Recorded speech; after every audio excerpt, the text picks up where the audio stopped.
Hey, this is Karl LaClair from the WAMPA's LAIR podcast, and you're listening to the Rebel Base Card podcast. Great pull, kid. If they don't go for this, we're gonna have to get out of here pretty quick, Chewie.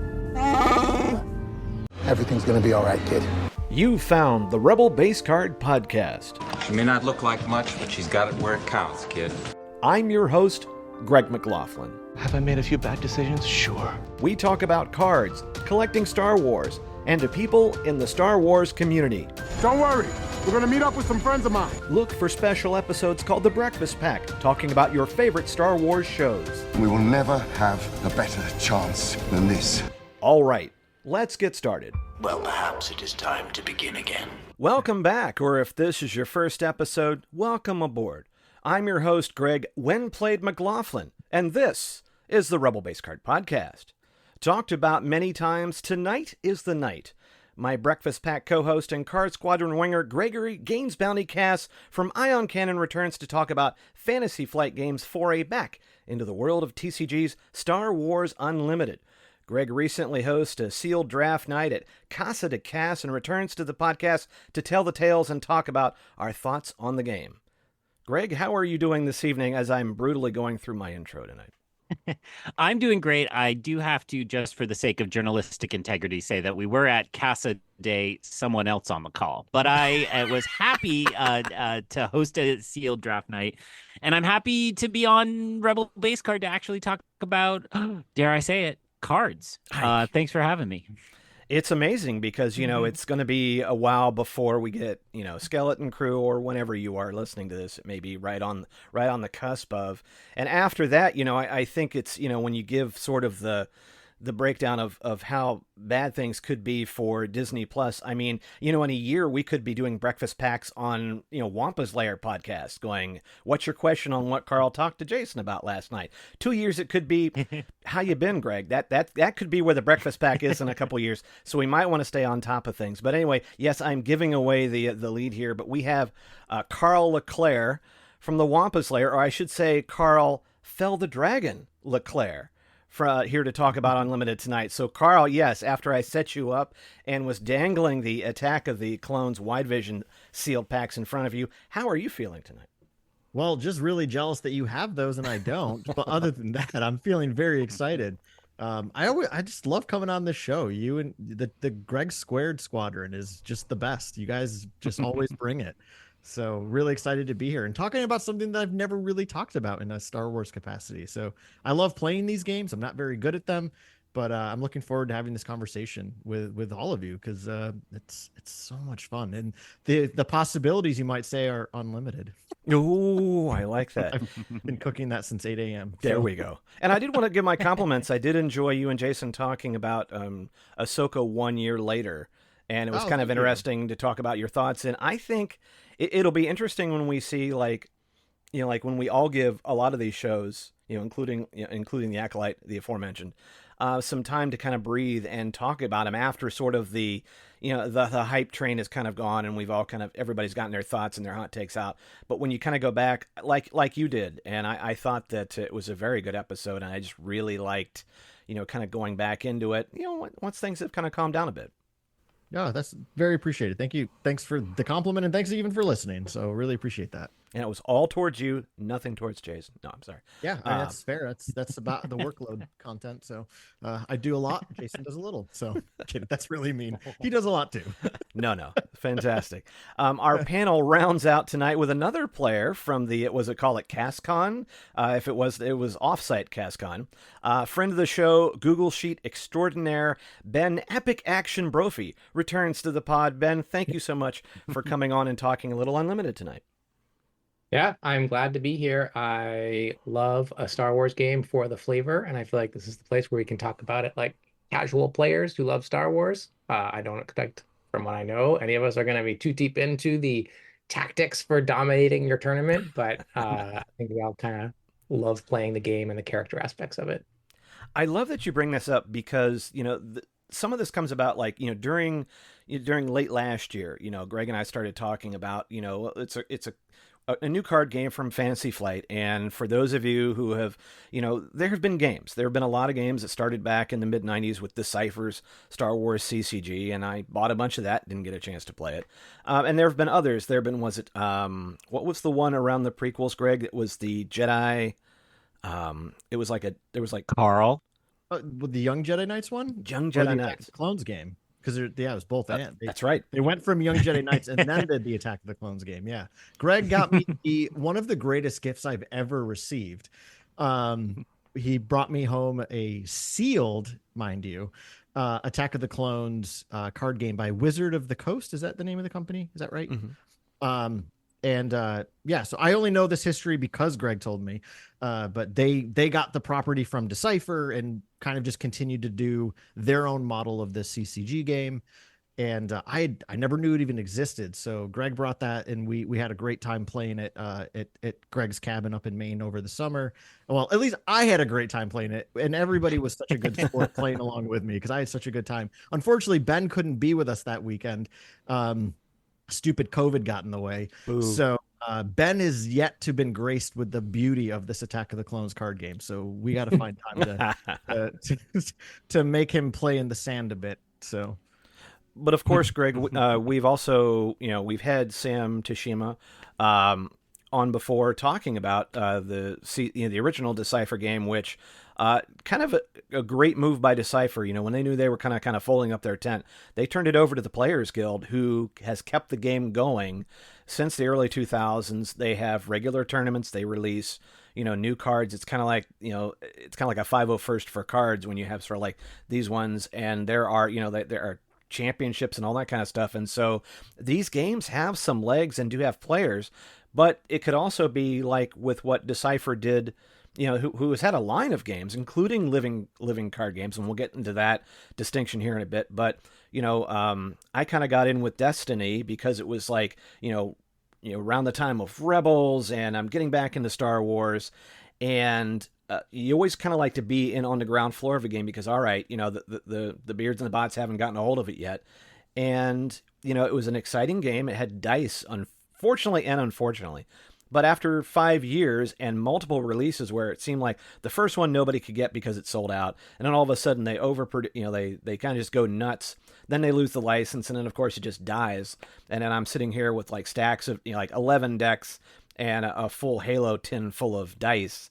But that's where it's kind of once you see that, I would just rather have a nice game that slowly builds as opposed to these games that just kind of come and they become a part of the lore, right? They become like, hey man, I remember playing that in the summer of blah, blah, blah and all that. But you guys have gamed for a long time. What are some of your, as he raises his hand. Good Zoom etiquette. Yeah, I was going to say, somebody who uses Zoom for work a lot. I like all day. I'll be bringing the balloons out before you know it. I went on the similar path with Destiny. I really love that game. It's actually how I met Greg and Karl here. Like that's at a Destiny event, I think, right? Wasn't it a Destiny event? I think so. Yeah, that's right. I had the same problem. I have a ton of dice that I don't know what to do with now. But got a lot of fun out of that game. And similar, I think the Fantasy Flight's really good at is they did it similarly. They were really good at putting the a bit of the story into the cards, so it felt like Star Wars for a lot of cards anyway. I think they were pretty successful with that. But yeah, I mean, everybody, like we all have, closets full of games, and it is something where it could be a flavor of the month or it could be an old favorite. Like what's funny is I'm hearing that like from when Tom Gross, the Teachers in the Dungeon co-host, was talking about how Diplomacy is making a bit of a comeback. And I'm like, I remember playing that in the 90s, and it's obviously older than that. But you love seeing, like a community around a game. You love seeing a game live and thrive, but you get gun shy because this stuff is not cheap. But what I liked is, and I know that this wasn't your guys' first time you've done a draft, Greg, but I do like the fact that you're able to kind of share this passion where you can kind of bring, it's a group night everybody gets you keep the cards, but everybody kind of gets to play, and without necessarily everybody like rushing in to buy a bunch of stuff, and then I didn't like it. Yeah, I think so Ben is exactly right when he says I don't I think maybe Ben and Karl, you had encountered each other at an X-Wing night prior. I definitely met Ben at a Destiny night, and then we were trying to put together a Star Wars role-playing game group. And so we have this great little Star Wars fan community that we have a group of friends, and it really has these tabletop games at the heart of it, as where we started anyway, and then you get to become good friends, so on. Karl and I met, and one of the first things we did is we got together and played the Decipher CCG game. And then we bought the living card game, which was a Fantasy Flight, product. And it's a great game. And I think, for fans that aren't familiar, a living card game, instead of coming out with sets with random boosters, it's like a new expansion where you get all the cards in the set in this one thing, and then you mix them in with your collection and you can go forward. And when it was just Karl and I, we were terribly sad because we hadn't had Ben Brophy grace our life yet. But we did make the most of playing that game, and we had a good time, and it was very reasonable. Then Destiny, I think, burned us all, and it was a lot of fun. We had a pretty good local scene. We would we would play with each other. We would do our own kind of drafts. Somebody would buy a booster box. We'd all chip in $30 and get our share. And so when Fantasy Flight announced Unlimited, I was like, we're back, boys, let's do this. And to their credit, they were all like, I don't know. They we have fun, the games are good, but I have a lot of dice from Destiny in my closet. And I the Decipher CCG was such a key part of my fandom. I just said, don't worry about it, guys. I'm gonna be the insane one who will buy up the game, and I'll just kind of create a little library. And so that's what we've done for the 2 releases so far. I kind of purchase what I want, and then they just indulge me and play with me. And it becomes a good model to like reduce the competitiveness, because part of the problem of a small playing group like ours with Destiny, it was like, well, Karl's winning every week. If I go buy $100 worth of packs, maybe I can take him down. And our 4th member, who's not here, is Tyler, who's my co-host on what is that show called? Through the Glass Columns. And he is just one of those people who, like, 3 minutes into playing any game, has mastered it. He's figured out all the inner mechanics, and he just whoops us. And so we sneak some events without him just for that reason, because we want a chance to be competitive in the group. And so all of that is a long way to say, like, that was kind of the chance I personally took on Unlimited. When the first set came out in March, I was like, I'll buy the starter decks, I'll buy a box of boosters. I then have a terrible lack of self-control, so I bought a second box of boosters when it looked like they were going to get scared. And we just have fun game nights where we play this, and we have other nights where we play lots of different games. Ben owns a copy of Outer Rim, another Star Wars Fantasy Flight product, which is really good. Karl invested a little more heavily than I think the other 2 of us in Marvel Champions, which is really fun. Wow. I guess we're turning into Fantasy Flight fanboys, but they're all really fun games. And like Ben said, it's the story that's present in the game.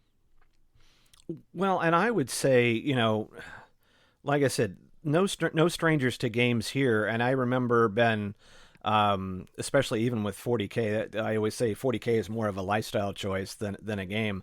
I remember back in the day, like I remember traveling like an hour to a store. We'd play there all day, and I get my head handed to me. And I figure, like, if I just bought this, and then I go home, and in the whole week, I'm modeling, I'm painting, I'm going, this is it. This is going to do it. Sunday, repeat the cycle. I get my head handed to me, regardless of the figure that I bought, and then you just rinse and repeat. And I think I want to interject and just say how much I appreciate that you are at home modeling, and I see that as you just modeling with the cards, in the mirror. I went on a little journey. Like, I started with 40K, where you could spend weeks preparing for a game where you get destroyed very quickly because you picked the wrong models, but you had to paint and build them all. And then I moved to X-Wing, where you had to have a bunch of models and then plan out the list and all that kind of stuff and pack a big box and bring that with you, but much easier. And then I went to Destiny where you just had to get cards and dice, but you had to like build the deck and everything. And I feel like I've been slowly kind of making it simpler and simpler. And now Greg has the cards, so it's the simplest possible model. It's perfect for me. Just show up and play. And not just that, but like, because the whole point is getting together and playing, and you're looking for something that has, I like what Ben said, I like having a little bit of a story. There's something to it. I think that Destiny, I think I kind of liked with that, because you were trying to match, you putting your decks together and things like that. But you also, don't want anything that really, like one person knows. And everybody else is like, otherwise it's like, can we just get together and play Axis and Allies or something where it's like, okay, I think I've got this, but you don't want to spend the whole night, because there is a time element, just like, with recording a podcast, there isn't an infinite amount of time. And so we'd rather just get there, get some, I mean, Greg's just laughing at me when you say, there isn't an infinite amount of time. You just want to get in and go. Greg, you said how did the other two, Ben and Karl, can you tell me, how did you kind of like learn? Did you learn as you go? Did you already kind of know? Was it like, oh, it's just like this? How did you pick up the game? And what did you do to prepare for it? I'll say, I mean, I felt that it was because, like, as Greg said, we've kind of done this progression of Fantasy Flight games. It felt very in line with much of what we've played before. So it didn't take too long to figure out how to play it. I'm not, of our group, I am definitely the least bright when it comes to gaming. So I feel like, as Greg mentioned, our friend Tyler is very good at explaining games. Greg and Ben are as well. So I tend to be I feel like I'm often the slowest to catch on. Not like denigrating too hard on myself, I hope, but it felt very easy. And I just want to put that out, because like, I'm not the most seasoned gamer in any capacity, and I feel that these games come very easily. So yeah, like coming off of Destiny, which I think is the closest to anything we've played like this, it felt very, very similar. But as Greg indicated, it's nice not having to lug around all those dice and stuff. I mean, I'm pretty sure during the pandemic I used my box of dice as like a barbell for like doing workouts from home. So like, well, it is working. Like, your arms look great, by the way. It's Destiny dice, so that's all it is. It's but yeah, I felt that it was pretty easy to pick up, especially in light of those other games. But how about for you, Ben? Yeah, I want to say something about the format that we played the other night. So, Greg, I mean, thank you for doing this, Greg, by the way. You brought sealed packs for us, and we each opened 5, right? Was it 5 or 6? 6. 6 cards, 6 packs. And then went through those packs and then figured out a deck with at least 30 cards that we could build out of those 6 packs, right? So, I just felt like this game was great for that. Greg had a great method that he can maybe explain about how to sort the cards and everything, but I kind of copied Greg's method and found where I had a lot of a certain kind of card and just built that combo really quickly. And I don't know, there's just that kind of takes some of the pressure out of it in a way, because like, we're not all going to get great decks necessarily, right? It's kind of random in a way, but it was just kind of fun to see what could I pull together that kind of makes sense, So I really love that part of it, and that kind of method of doing a draft was really cool. Well, Greg, what's interesting and what I loved right away, and I want you to talk about what you did there, but the game rules have different styles of play. Now, like a lot of games, like for example, if you go back to, I always kind of go back to 40K. It's like, yes, you can have like smaller matches, like kill team, or you can get into there's different ways to play where you're essentially playing the same core rules. But I liked with this, with when I found at my local game store where they had these draft nights where it's basically like just like what you're doing. Everybody gets a certain amount of packs. You rotate the packs around, everybody takes cards, and you start to kind of match, cards that match the leaders and the bases you pulled. But everybody, it's sauce for the goose. Everybody's kind of in the same boat. Yes, you will have people. I know. I always bring that quote up. I love it from Star Trek 2. But everybody, even the guys who play at at a top level, they're only as there's good into some aspects as the cards they draw. You know, they'll catch up faster, and but you have more of a chance. But I just like the fact that lent itself, Greg, to having a night like that where you could, hey, I have a box. We have a method of playing rather than just trying to randomly figure out how you could, mix and match a bunch of cards. Yeah, I think you're speaking to what is attracting me to Unlimited so far. As I've alluded to, I was a fan of Decipher primarily, and I still will love a good Decipher game. Karl, we got to do that again sometime soon. And one of the things that I like about Unlimited as we've experimented is you do have these different options. So I started my Unlimited journey by going to one of the pre-release events for Spark of Rebellion, and that's where I learned this format, right? So if you see the pre-release coming around in November, casual listener, this is where you can go do that. And you get a little box with a couple exclusive cards, a play mat, a rule set, and 6 packs, and you just open them and you make the best you can. I was frustrated at my game shop. So I think listeners probably know this, but in case you have somebody who's like, oh my God, this one's actually about the cards, not breakfast. I live in the Boston area. And so we have a great game shop in Cambridge. It's just down the street from Harvard and MIT. It's like equidistant to the two campuses, and it draws a pretty competitive crowd. And so when I sat down to the pre-release, I was like, hey everybody, I'm a Star Wars fan, let's see what's in this set, let's see what this game is like. And everybody around me was like, oh, we've been playing on virtual tabletop for the last 6 months, and because as they released pictures of cards, they uploaded them, they could play. Everybody knew what they were doing there, and I was like, oh. And then like I'm the guy who's like, look, my deck has Krennic and Jabba the Hutt. Isn't that funny? And everybody's looking at me like, why is that funny? Like those cards don't function together. And it is just that kind of difference where if you're coming at it from the Star Wars side versus this was like guys who love Magic, guys who love Yu-Gi-Oh! And unfortunately it was all guys that night. And they, were just trying out the latest thing and giving a go of it. So that's why I was like, well, I love this game, but I'm going to do our own thing for it. So, I will just say the sealed format I really like because of the chance element. It seems like people tend to like the sealed or the kind of traditional draft. Sealed for me gives you a pretty even playing field. You get your 6 packs, you do the best you can with what you have. Whereas draft, which you've experienced at your game store, there is more strategy to it, right? You kind of, so for people who don't know, you open the pack. In terms of Star Wars Unlimited, you keep the leaders of you open 3 packs, you keep those leaders and locations, and then you pick a card and pass, pick a card and pass, pick a card and pass, so that you have a little more control.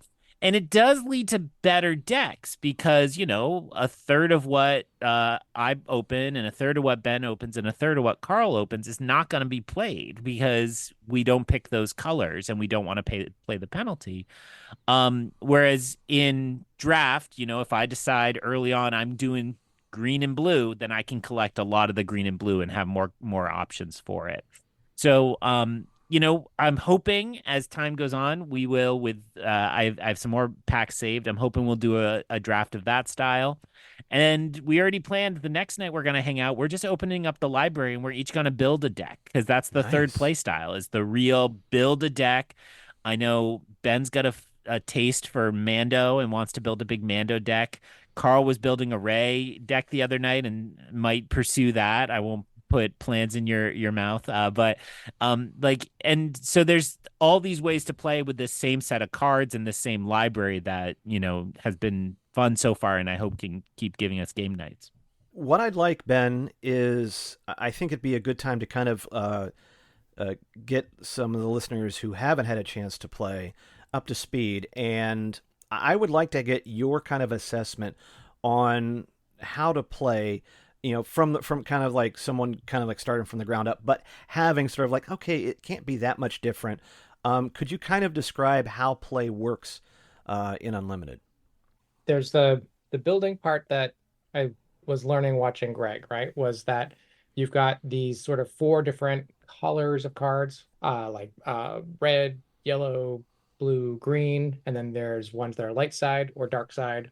And you're going to wind up sort of probably getting two colors because you're going to have a leader that's one color and a base that's another color, and then either light or dark. And you're kind of finding those cards that are going to synergize together. So like I figured out that I had a bunch of blue cards and a bunch of, I think they were green cards.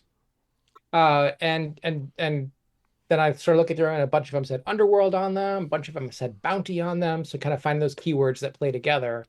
That would kind of like lead you to play the game. And so the thing that's really fun with the game is you draw cards. You've got some cards that I don't want to go through all the rules, but you're paying for resources, right? But it's very fast. Like you play a card or do an action, and the next person plays a card and do an action.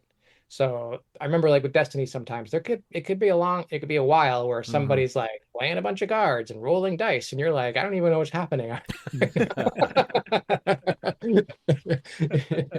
But with this game, it's kind of like back and forth, back and forth, back and forth. It's very kind of action packed, and there's a lot of like figuring out what order you want to do things, or if you want to just claim the deck, so you'll claim the initiative, so you can go first. It's that kind of flavor of a game, and I think what really happens is when you start to find a combo of card abilities that's going to work for you, like that's the magic spot. I'll say for me, I had Bosk, who if somebody on the other side has a bounty on them, he can do damage to them. And if you claim the bounty when he's active, you get double. And then I had the client from The Mandalorian, who very flavorful. His ability is he can put a very powerful bounty on somebody else, a bounty that will heal damage off of your base. So you got those two together. Every time I got those two together, the game started going right, because I could always put a bounty on someone. Bosk could do damage to them. And then at some point, I could claim that bounty and activate Bosk and heal my base completely. So like that just kind of found that synergy, and it worked. And I think that's the kind of thing you're looking for in this game. It's kind of fun. It's like, what are these two cards or this set of cards are maybe going to work together for me really well? That's awesome. Karl, what I kind of liked, and like I said, everybody's kind of played, different games. What I felt was very forgiving in this is that, yes, you can have different combination of aspects and colors, but you can play every card. Whereas in some cases, especially like with a draft format, where it's like, well, no, I have to wait until I get 30 or 50 of just this color. In this case, you can kind of put things together and really mix and match. And for someone like yourself, kind of steeped in the lore, like all that, it is kind of funny to see like, hey, I'm going to play Jabba and Coruscant or something along those lines. What do you think about having these mixing and matching all this stuff together? Yeah, I think that's one of the most like exciting aspects of the game.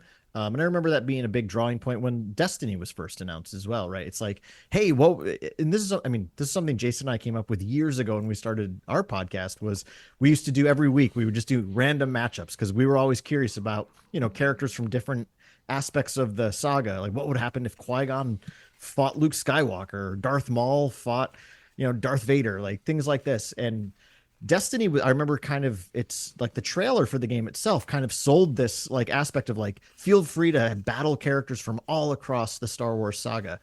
And Unlimited continues that kind of idea. But I think the thing that doesn't make that necessarily work well, though, is because it is still a game. Like Ben was just very well explaining, right? Like to find those good cards that synergize well together.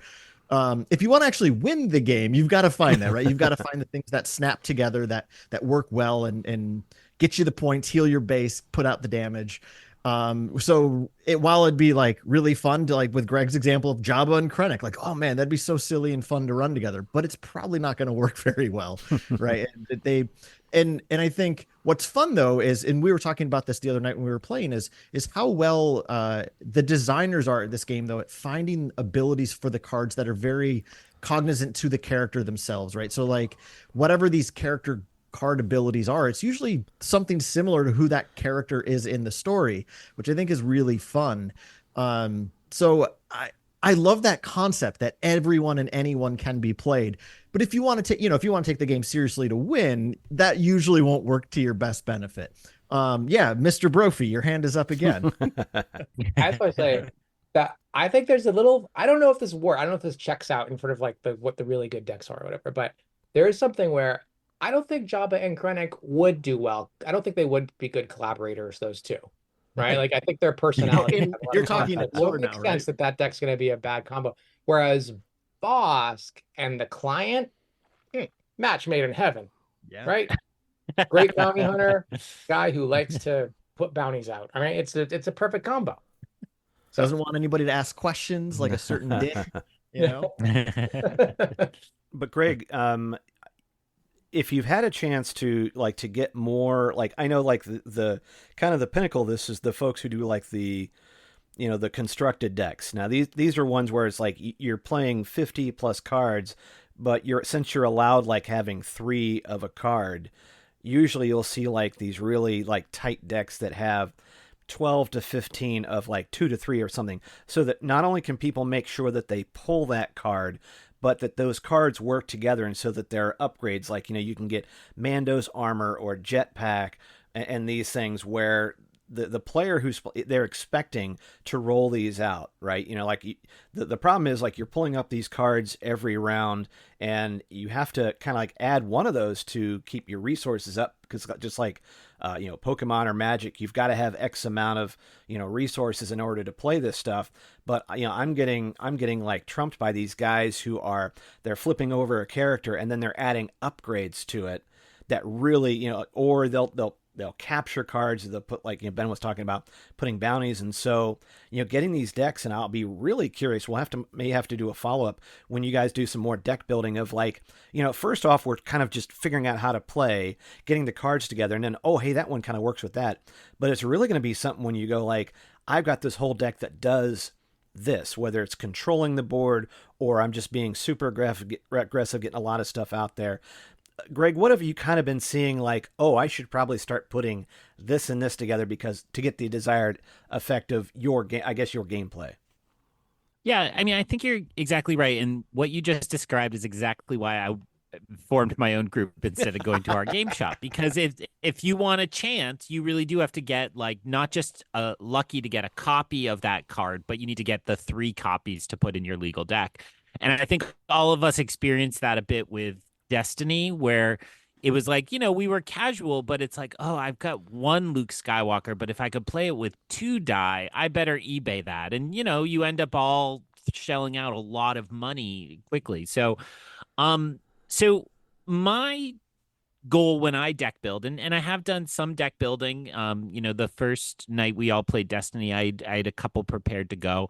I want to build something more in line with what we're talking about, which is I want to build something for, the characters and the synergies we're talking about. So the first deck I built was a Hera deck, and Hera has an ability that lets you pull in all the specters.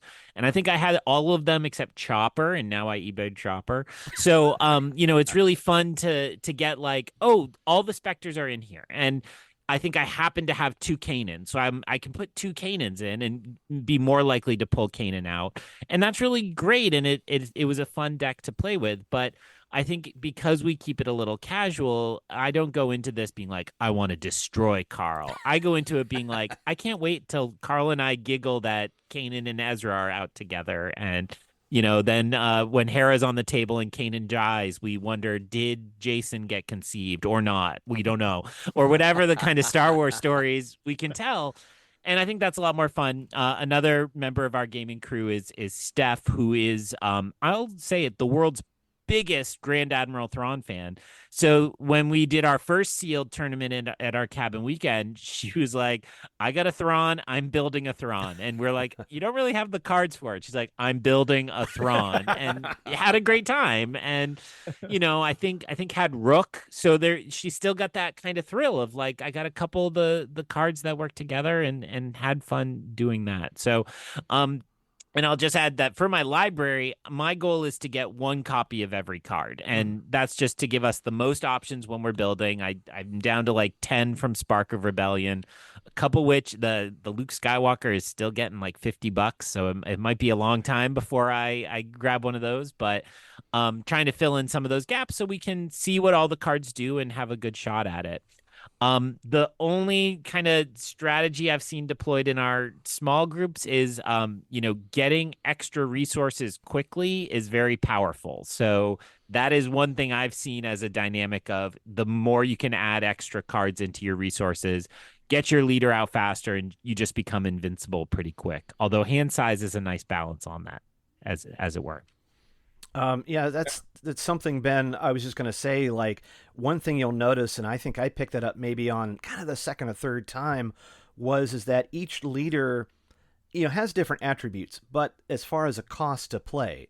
So, for example, most of your leaders don't come out until, like a turn 4 or 5.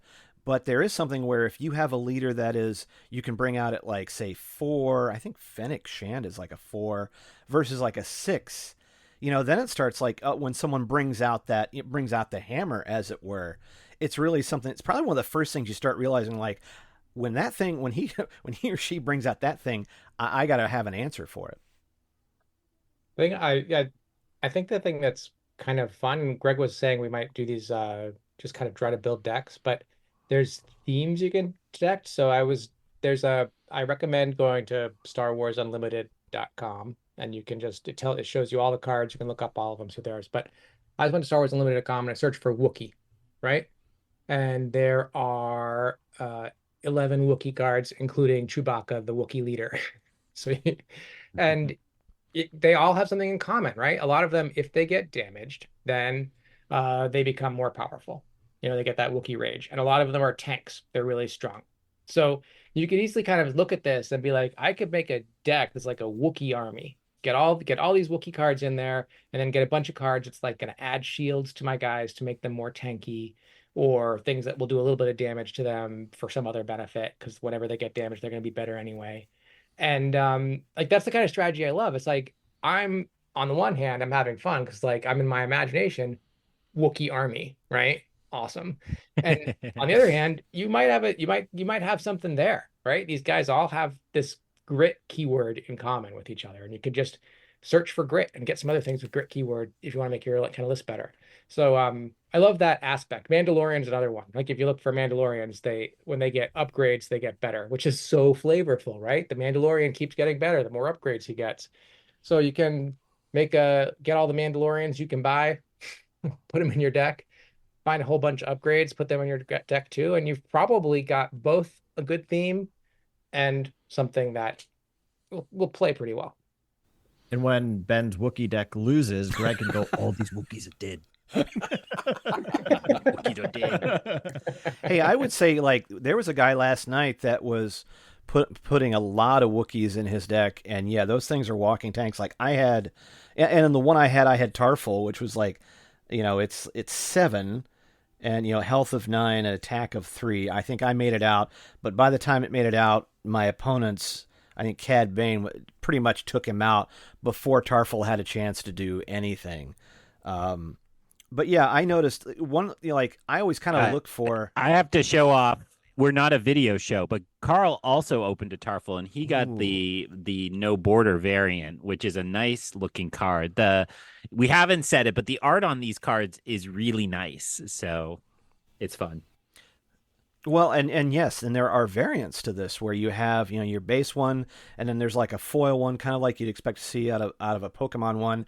Then you have these hyperspace ones where there is no border. The artwork kind of bleeds through.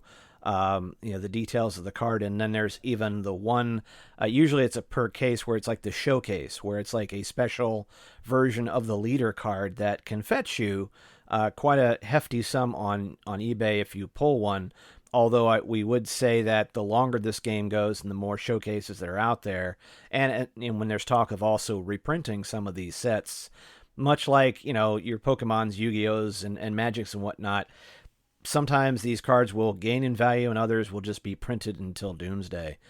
So a lot of it, I think, I like bringing up if there's a character like the Bad Batch. Like I finally had a chance to draft both Tech and Omega, who I've let go because I was looking for other aspects to try to deck build with. And finally I got Omega. Then I realized, in order to play Omega, you need some clones, because her whole shtick is like pull up, go through your deck and pull out like X number of clones, and I'm like, well, I don't have any clones. But then all you end up doing is you take the top 5 cards and you just put them in the bottom. So I'm like, I hope I didn't need any of those cards, because I just put her out and she did nothing for me other than just cause me to go hunt clothes that are not there. Kind of like maybe Bad Batch season 3, right? We were always saying they were looking for. Never mind, that's another show. It was very hard for me that the Director Krennic card is just not very good.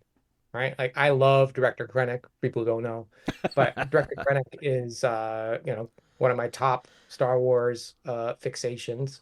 And so I was like, great, I'm gonna play the Krennic deck. First game I played, first few games I played, and it's just terrible. I couldn't make it work. He just honestly, I felt sad. I felt disrespected.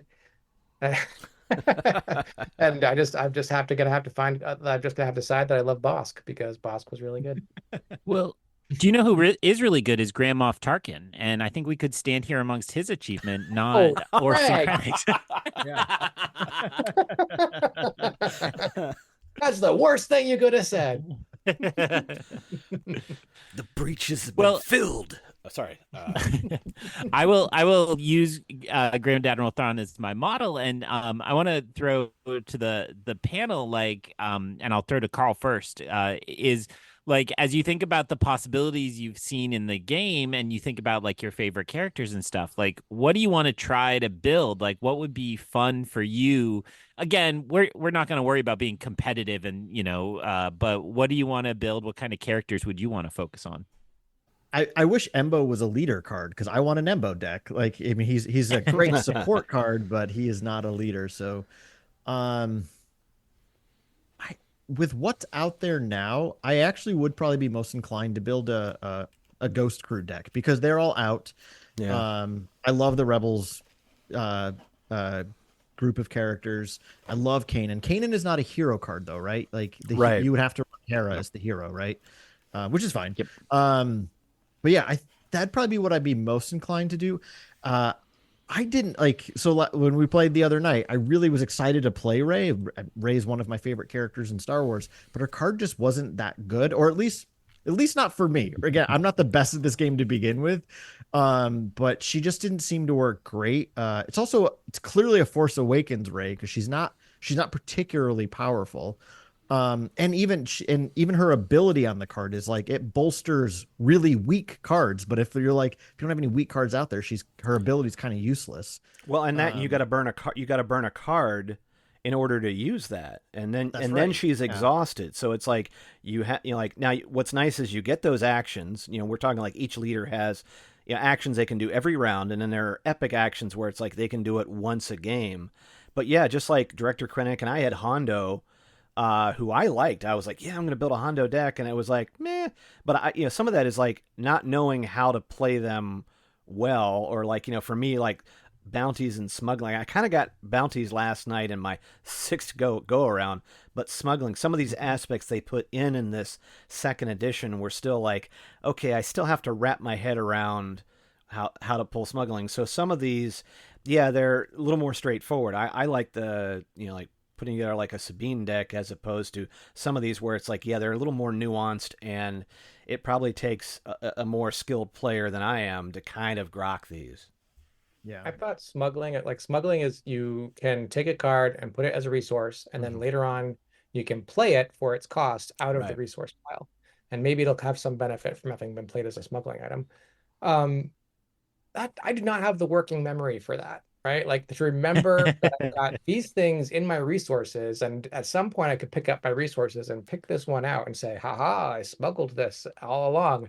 There's no way. Like I think you have to be a kind of play, like maybe we should see if Tyler can do a smuggle deck successfully.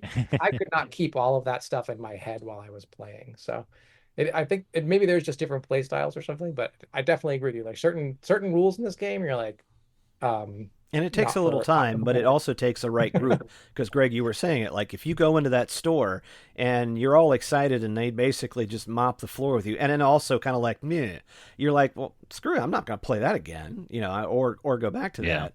Whereas, like, I think if you have a group, you're like, hey, let's try it out. And, and whether it's a booster box or if you just like, the starter boxes are generally about 30, although I was seeing a shadows for like $18 from this one place. And I was like, you know what? I wasn't intending on buying one, but I'm like, $18 is not bad just to have one.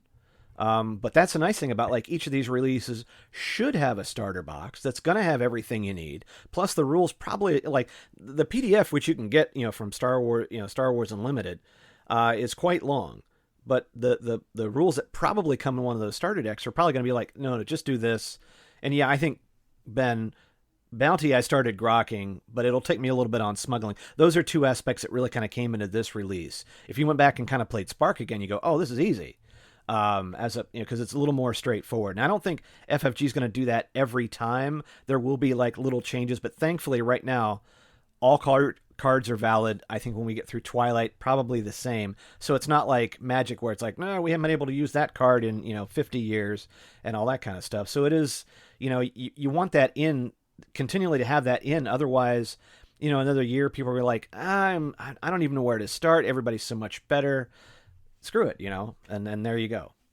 Beautiful thing about having a friendly group to play with is I think for us, like we might, if somebody wanted to make a smuggle deck work, I'm sure we would all be like, yeah, keep trying. And we'll advise each other, try to make this smuggle thing work, right? Try to come up with ideas like that. I do kind of love that aspect of having a little friendly group to play with. Yeah, so I'm in the same boat Karl was just saying about Ray. I love young Lando, Donald Glover Lando, and he's a leader this set, but his ability is smuggle, and it's like an extra complicated version of smuggle. I'm like, I don't even know where to begin building that deck. But I want to speak to what you said, Greg. I recommend if people are curious about this game, grab the starter pack because it's really easy. The three of us on a night we haven't talked about yet.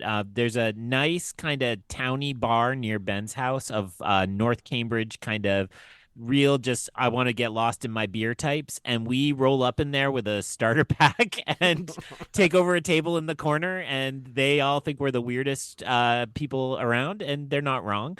But we in one night over a couple beers, I think we each played 2 times, and you get to kind of put it through its paces.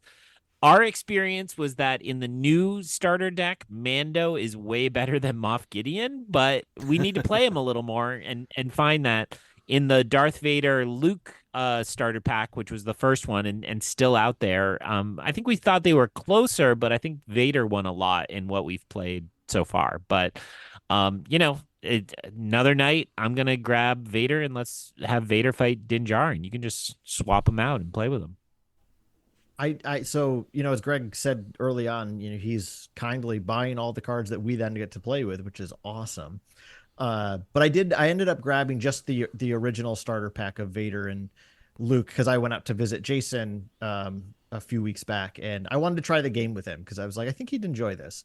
And he's never played any of the Fantasy Flight Star Wars games and picked it up really quick. And I am not the best at instructing people on how to play games, and he was able to pick it up pretty quick. Although I'm pretty sure we played it right. He and I also deeply love the Clone Wars Pandemic game.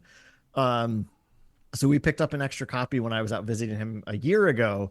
Cause like our little gaming group, I think, I certainly love that game harder than the rest of the folks. I think like our group has kind of had its fill of the game, but so Jason and I just love it. And when I first took it out and we were playing through it, we could not lose. Like we were making all these mods to try to make it harder. I'm like, I don't get it. Like, why is this so easy? Because the first time we played it, it was like a big group of us and we really struggled. I think we won on like it came down to like the last thing. And it was like, we either win or lose on this, and we won. And Jason and I were just crushing it. So I come back home and I played through it one more time with our friend Tyler, and I had forgotten a very critical rule, which made it, of course, so every time an active player goes, right after you go, the villain goes. I thought it was everybody goes, then the villain goes. So right, we got to go twice before the villain ever got to do anything. So of course it's twice as easy. But now, I mean, we've played it a ton ever since, and it's much closer every time. I mean, we do pretty well, but yeah, it was not like that first time where it was immensely easy. So thank you for letting me go on a tangent. That's welcome to the WAMPA. Karl, I just saw a card I thought you would like. I scanning officer in there. It's got Katie O'Brien on it. So that's the kind of thing. Like I kind of was like, it's basically if the other player is playing a smuggle deck, then Katie O'Brien will destroy them. But it's probably not practical. But I'm looking at this like, how could I build a deck around this random Katie O'Brien character who's in 3 episodes of The Mandalorian? You know, like I loved that kind of thing. Like there were some things in that though. There are some of the cards here that are very obscure, specific references. There was one that none of us knew off the top of our heads. You had to look it up, Greg. I remember it was something from it was a kind of starfighter, and it's, you know, not to brag, but if none of the 3 of us can identify it, you're getting pretty deep. And so this was the enemies of the episode where the Bad Batch had the lizard back in season 1, which I barely remember as an episode of Bad Batch. And I clearly was on this show and probably talked 3 hours about that 20-minute children's program. And so it was fun to be like, oh, what is that? And I'll give a shout out. Karl found a card in his that it was not the Outrider, but it was an image of the Outrider from Shadows of the Empire. And so the game design is thoughtfully bringing in these ships that give nerds like us that little kind of thrill when we see them, even if it's not. The Moldy Crow from the Dark Forces Jedi Knight game is in there, which you know, is always great to see as another example of those. Yeah, I pulled a foil top target with our buddy Toro from Mando, and I'm like, this is one of those. And even like during the draft, I was like, last night I was just joking. I'm like, I'm drafting this because I want this card. This was like, I have most of what I need for at least for this set or season, but I was like altering the deal. There was a foil one that had, you know, Lando and Vader and Boba. Unfortunately, in the Bespin gas chamber, I'm like, well, yeah, that looks cooler. But I'm like, yeah, that's coming home with me. But I'm also a Toro Calistan, and I had to put that one in my deck. I gotta have Toro. But that's the thing. It's like these cards, you know, like even if they're just a part of your deck or something like. Now, it's funny is some people like playing the draft ones because they end up playing cards they won't play in constructed decks because everybody's kind of like going for. It's kind of like in 40K where it's like, hey, I'm here to play Eldar and only Harlequins show up, and you're going, well, that's not fun because I'm going to get my head handed to me. So a lot of these folks are seeing some of these cards for the first time because they don't automatically have all these super abilities, and so it's this randomness of like, hey, there's Toro, or here's a Cloud Rider from Solo, or this it's hard to even pronouncing it. Is it like the Hylaban Enforcer, also from Solo? But I ended up like in a game where I ended up, because it has grit, every time it takes damage, it adds to its stats. And so it got damage but didn't kill. And then like I'm like, I'm going to keep upgrading this thing. And this thing became like a Wookiee after a while. And it was like the thing that kind of won me the game and it had no reason for being upgraded so much. But it's these stories that each of you have had when you've played, not necessarily maybe this game, but other games where it's like, man, that night we did this thing and it was nuts. But we had fun, and it was a memory you take with you for years. I always think of Ross with the Hylaban Enforcer. It should be Hylaban Enforcer. Yeah, and you know, I think what Karl's comments about pandemic reminded me about is like it's a really vibrant time for Star Wars tabletop, and I think there are a lot of fans that this is not a part of their fandom. And I'll just say, give it a go. You know, in addition to, you know, if you've enjoyed this conversation about Unlimited, grab the starter. It's pretty simple. You'll catch right on and you'll have a good time. The 3 of us are also huge fans of the Star Wars deck building game. I don't know this for sure, but it really feels like it's something they created on their way to building Unlimited. It's very similar, but it's a one box and you're done and you don't have to keep investing in it. And, you know, similar mechanic where you're attacking a base but a little different in some mechanics. And that one's getting a second version. It's not an expansion, but the current version is Empire versus Rebels. And I think it's Tuesday is the Clone Wars version coming out. And that was when they announced the Clone Wars version, I think like 4 of us were like, "Yep, I'll get that one. Don't worry, guys." And so we'll probably end up with many copies of it because it's a fun one and it's a good time. And I'm just warning Ben and Karl, I still have Bounty Hunters, which I haven't gotten to crack open yet, which is another one that Fantasy Flight put out, I think, last month. I know we're talking about Unlimited, so I apologize to again go back to the pandemic game. I just love it so much. And I think that's a really fun one to try if you're a Clone Wars fan. Like if Clone Wars is your bread and butter Star Wars, this game is so perfect because it's so thematic. Every single mission card is a episode title, and what you have to do in the mission is so cognizant to what the episode is. I really love Clone Wars, and even more than me, Jason really loves Clone Wars and knows Clone Wars even more than me. So, I mean, he every single mission, I was like, Jason, which episode is this again? If I didn't know it, he always knew it. And then my good friend Joe Hogan, who does a bunch of Star Wars art and the big clone guy, when that game first came out, I was just reading in the names of all the clone allies in that game. Joe knew all of them. I think I knew 4. Wow. It was wild. One thing Ben brought up earlier in the chat was, are there any cards that you came across that you really like, or it's like, I need to circle back to that one because I really enjoy either what that card is or what that card does? Ben, if you want to start off. I feel like I spoiled a little bit because the ones I was most thinking of were the client and boss. I'll say this that's the other one of the starter packs, the Din Djarin, the Mandalorian. I loved the fact that when you flip him over, as he gets upgrades, he gets more powerful. And basically, you can just have him out and just keep upgrading him and just be playing with him alone because he's a loner and he's a Mandalorian. So like those rules kind of go together. And it felt like it was the Mandalorian on his own taking on the Empire and winning. So it felt that was a great thematic one for me. Karl? I sadly don't know that I actually have one for this. I don't know enough of the cards to really be able to weigh in on this. I'll keep it simple and say I wish I had found a way to put Embo into a deck the other night when we played, because I love Embo so much. So that was the one thing that I would certainly like to get into a deck.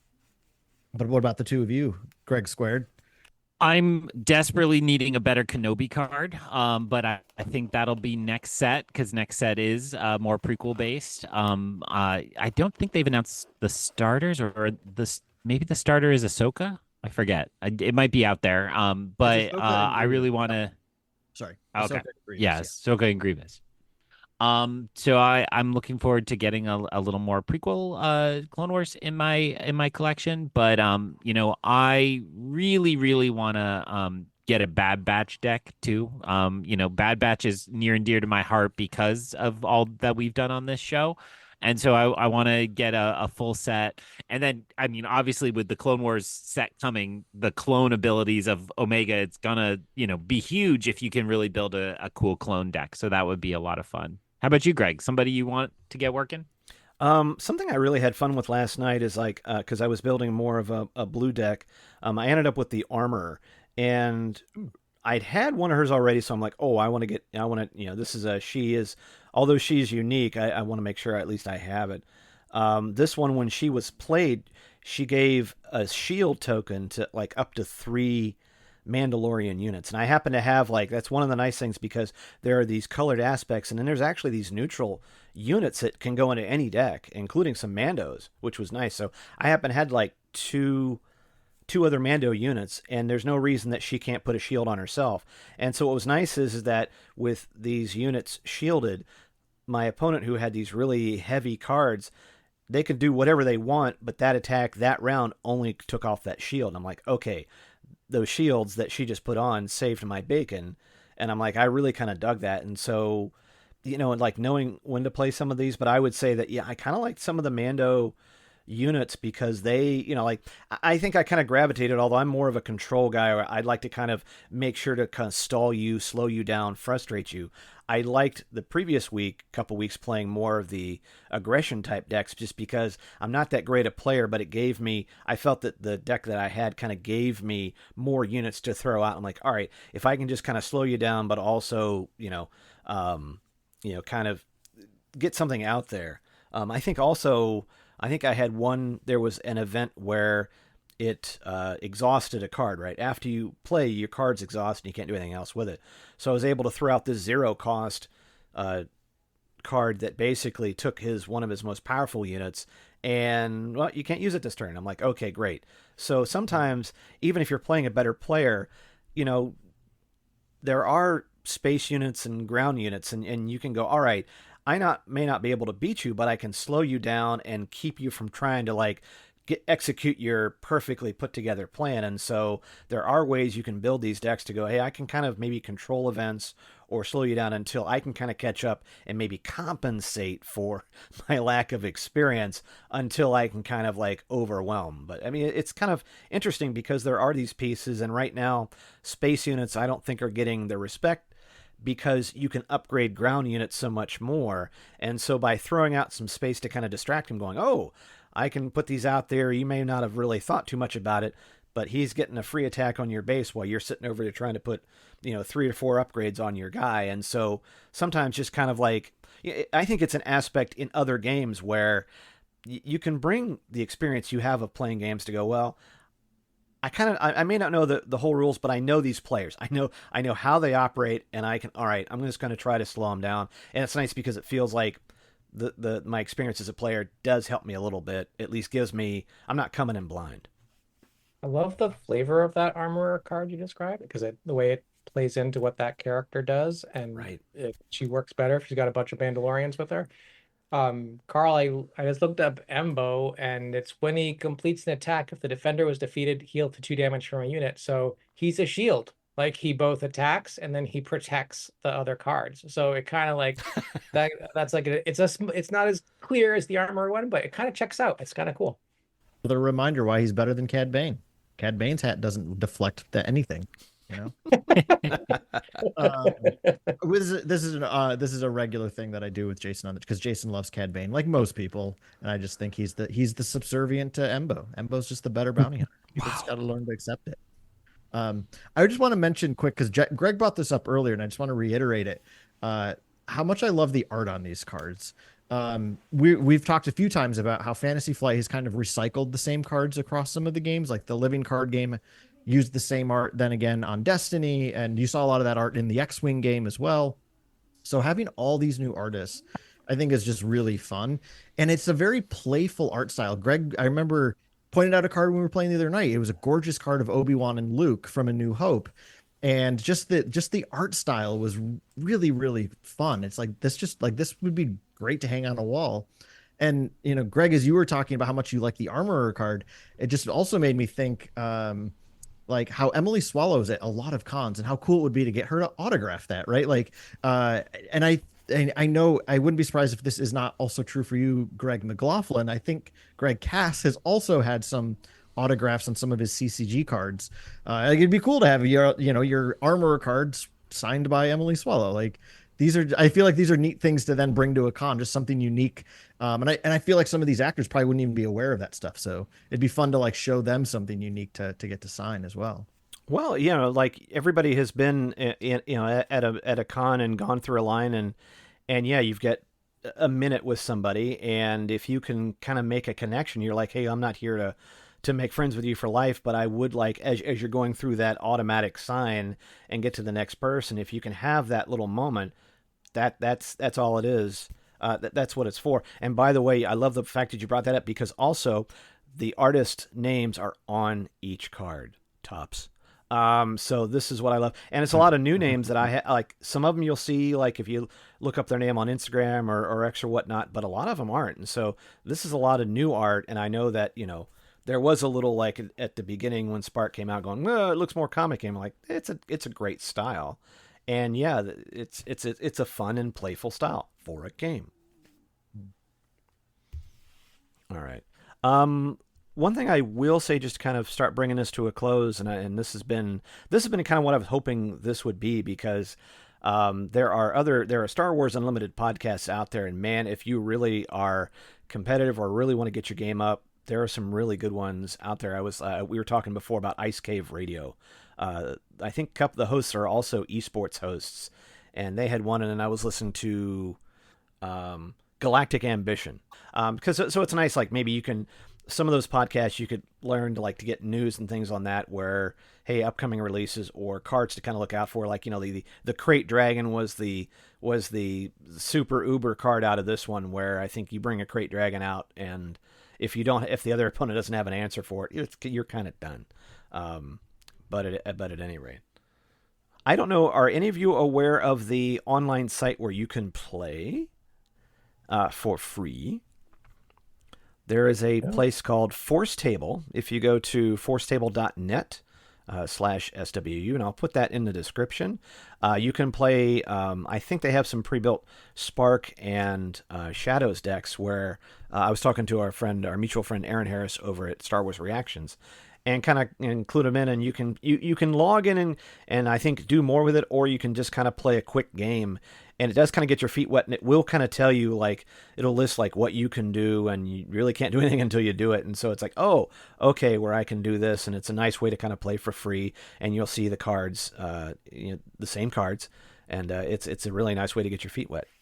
That sounds great. Like I said, some of the people I played with were even playing that before it was officially released. And so where we're sitting right now, we have a lot of Twilight of the Republic cards getting announced. And I think some of those sites are grabbing those, so you can even start experimenting with the next set.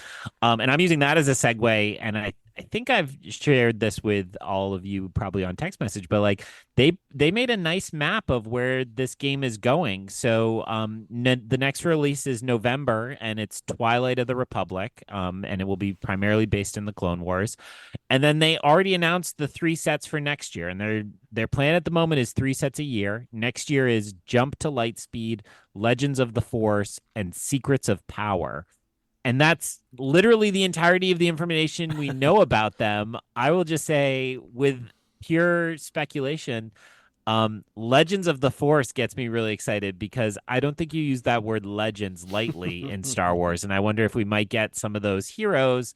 I think X-Wing was always really good about bringing in some legends. There were E-Wings there before they were in Ahsoka, for example, and things like that. So there's lots of potential there to expand these. And Jump to Lightspeed sounds like maybe those ships will finally get a little love, as it were.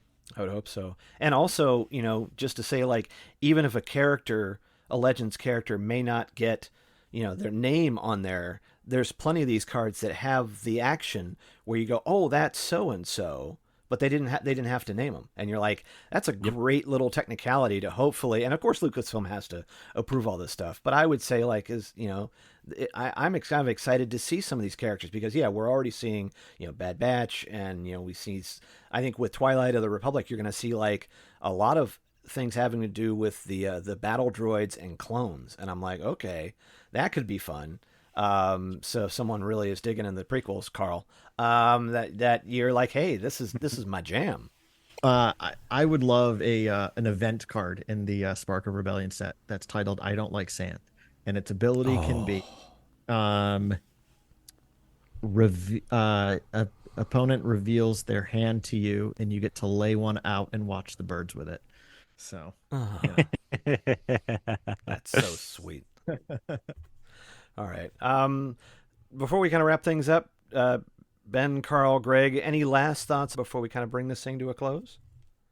I am very excited about this Force Table Net thing. I'm trying hard not to start playing a game right now. So, thanks for bringing that up. And that was all last we saw of Ben. Karl, final thoughts? Like we've kind of said at the top of the episode here, I think the best thing about any of these new Star Wars games is always the opportunity to play with friends. And I always find that to be the most conducive to having fun anyway. As Greg kind of alluded to, that local gaming shop, I used to play X-Wing there years ago, dabbled in Destiny, but I never had fun. And I literally only went because it's like, oh, cool, maybe I'll finally meet some Star Wars friends in Boston. The majority of them didn't even really like Star Wars. They just liked playing games, which is totally valid. But I really like Star Wars, and it's really fun when you get to play Star Wars. And I think a game like Unlimited lets you just kind of go wild with your imagination. You can play any character you really want. And especially if you're just doing it for fun, if you don't care about maybe, losing quite miserably, you can have a lot of fun with it. And I think that's the best part of these games is, you know, something we've talked about for years on Wampa's Lairs. You know, we love having conversations with new guests about how they like to play Star Wars as an adult, right? We all loved playing Star Wars as kids with our action figures or what have you. So I think, you know, gaming is such a vibrant community, and such a socially acceptable thing these days that I think all these different types of Star Wars games really give you an opportunity to play Star Wars as an adult. You know, as our imaginations shift away from rolling around on the floor with action figures, our imaginations are still alive, and I think games like this allow us to keep that spirit going. So that I always will take those opportunities with these games. Love it. Dr. Cass? I'm just acknowledging the lie that Karl still plays around with action figures on his rug. I've seen it. It's good. We respect you for it. Yeah, I mean, thank you for having us on, and it was a nice kind of time to reflect on the fact that, you know, as much as we're friends in many regards, it really is kind of these games that brought our group together and still a big part of what we do. And it really made me want to go. I'm not going to do the virtual tabletop just because I'll get addicted. And Star Wars Outlaws comes out next week, which is another type of Star Wars gaming that I want to be spending my time doing. We had Fan Expo Chicago last weekend, and Cameron Monaghan was there, and I thought, you know what would be fun, and it wasn't that expensive. It's like his autograph I think was like $60, and so I bought the my physical cover for Jedi Fallen Order, and I was like, I had this thing in my head going, I wonder if I could get him to write, you know, it's okay that you suck at my game, Cameron Monaghan. I was like, but we got shooed out because the place expo was packed. And you know, they were worried about being a fire hazard, and I'm not disparaging or getting the legal team out, but I'm like, that place was packed. You could say if something happened in you know, when you get in some of these like crowded places, I'm like, but still, it would have been fun to have him sign it. But yes, it is something where it's like, I think for a lot of folks out there who wouldn't mind playing a little Star Wars, like Karl was alluding to, always kind of looking for an easy way in, whether even if it's a Star Wars Rivals, which you see maybe at GameStop, and I think on clearance ones. I think they're actually coming out with a second set for that. But that was just something where it's like a little bit of cards, a little bit of figures. And like I said, it was kind of like, for me, a cautionary tale of like, don't buy another game that's going to sit on a shelf not being played. And so what I liked about doing the draft events is the fact that I've kind of collected as I've gone. And so I you know, it is a pay to play, and I put down the cost, but I'm like, every card that I bought by being in these events, I've really kind of played, or at least they were active in a deck. And so that's kind of nice, where it's like I've kind of gone along. I didn't have, but the other thing I was just going to ask you, Greg, is you went kind of in on Spark, and you went in with Shadows. How are you feeling about after having put the money into the boxes? That you still feeling pretty good about it? I am, and I think you're alluding to this yourself. If you're paying for like a night's worth of entertainment, right? Like if all of us go out and get dinner and beers and see a movie, we're putting in the cost of a booster box between us, and you know, it's kind of worth it and build the collection. So as long as the supply's there, I'll keep going. I really I think you're about to do this, but I'm gonna preempt you and say I want these two to plug the very fine work they do before they disappear from our airwaves. Look at this. I'm not even a host tonight. I'm like, I can't help myself. I'm pushing you aside. Let's get our plugs in. Karl, where can people find you? Yeah, so you can find our podcast, The Wampa's Lair, anywhere you get your podcasts. We're on social media, mainly Instagram. You can follow us there at The Wampa's Lair. We still dabble every now and then on Twitter. I guess it's called X, at Wampa's Lair. So yeah, that's how you can get in tune with our extremely fun, nerdy show. And I think the main thing that you'll find for me is Squadron, which is a TeePublic store where I sell pictures that I've drawn of my toys as t-shirts or on mugs or wherever you want to put them. You know, my Kenner Gonk droid is probably by far the most popular, but I've got a lot of different kind of Star Warsy and other kind of nerdy fun images that you can find there at TeePublic. Just search Gonk Squadron on TeePublic and you'll find it. Gong Squadron, where you can get the world exclusive t-shirt for Through the Glass Columns, the other podcast I co-host. So find me there. Find me on Long Take Review, or please, let's get us back doing breakfast. If only we could. How funny that we're in a world where December seems like the longest wait ever to get more Star Wars. We've been so spoiled, but we'll see you in December if not before. Well, one of the nice things, and I appreciate you guys coming on. That what I love is that between the long take with Jen and Colby Cast is that conversation kind of keeps going. Like, so it is kind of nice. And then, Karl will be the first to say, how much the Disney Plus shows have kind of like really, I think, changed the cadence of a lot of longtime podcasts. But it is nice to kind of like everybody kind of took a break after, I think, the Acolyte kind of finished up, and then you can kind of get back in. Even for me, a card podcast, we had a lot of Disney Plus shows that kind of dominated this year, but then it's going to kind of get into another rhythm, and it is kind of fun because then you can kind of talk about other things, or like I said in your last show, hey, Ahsoka a year later. So at any rate, all right.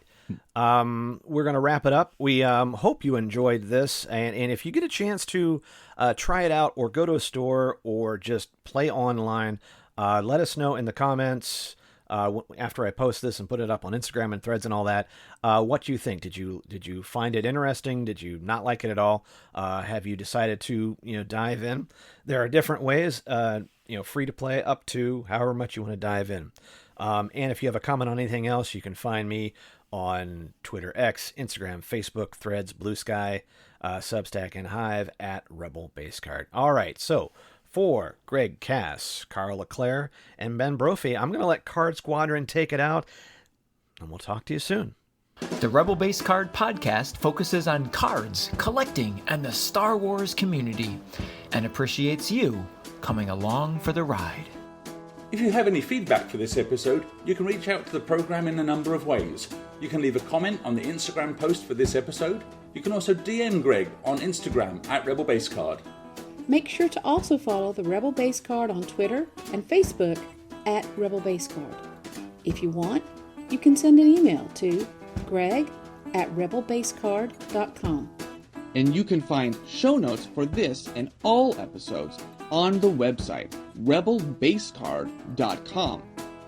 In the Star Wars Card Trader app and just about every other one, you can find Greg at CornFedTech. The Rebel Base Card uses the hashtag Card Squadron as a way to alert friends about cool cards and recent drops in the galaxy far, far away. It's a great way to bring our community a little bit closer together and help one another finish our sets in time. We collect, communicate, and commiserate. Well, at least when we run out of credits or crystals to spend on our digital collections. Join the fun, even if all the other cool squadron names were already taken.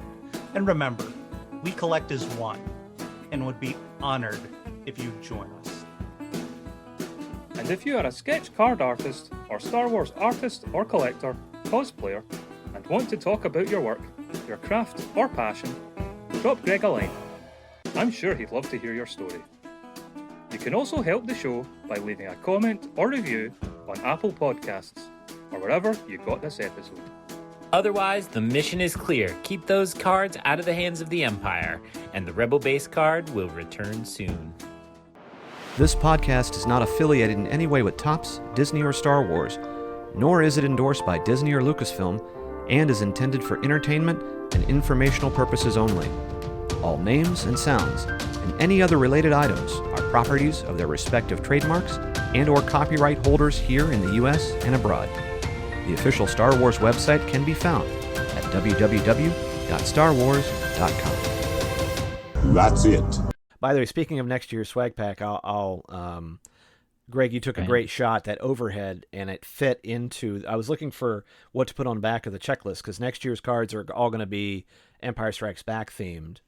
The design of it is, and I was looking for something on the back of the checklist, and so he has this nice overhead shot of you and Ben playing, and I was like, good, because I want to kind of slip something from Unlimited in there, but I didn't really have anything, and I'm like, okay, great. But yeah, with anything, cards and things like that, it's, there's so many, and there's so many that are not in binders, right? You have to, after a while, it's like you get so many, I've got to archive and all that kind of stuff. So, but the ones that I take out most often, like I have a Galaxy binder. It's a real thick one because those early sets, and if you get a chance, those ones, all that 90s stuff, like you saw with this, that's a very 90s kind of design. Extra shots, bunch of text. Is anyone actually going to read this? No. But it is like there's a lot of effort being put in those cards, and the Galaxy ones are a lot like that, especially those first 3 sets. Anyway, this makes a nice little after show. I'm gonna slip that in. See if anyone. Mary will listen because she listens to the end of it. Hi, Mary. That's true. But anyway, we'll know.